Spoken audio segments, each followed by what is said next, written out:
final strapping we are going to go through today is a thumb strapping. So the key difference of the thumb strappings is that we drop onto the 25mm tape relative to our normal roll, which is 38mm, so they are a little bit more narrow, just because the thumb is a smaller joint.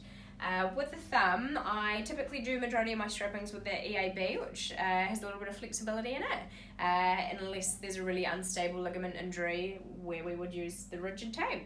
The reason for that is often it is an uncomfortable strapping around the thumb, and often you can reduce the circulation and the athlete will get swollen fingers and blue thumbs, which isn't ideal.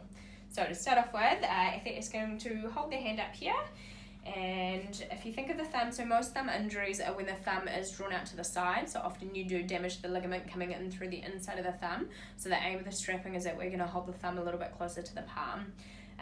So the way that you start is you start on the top of the wrist, and we're going to loop around, and so from here we're going to come up and form a little bit of a figure 8 around the thumb.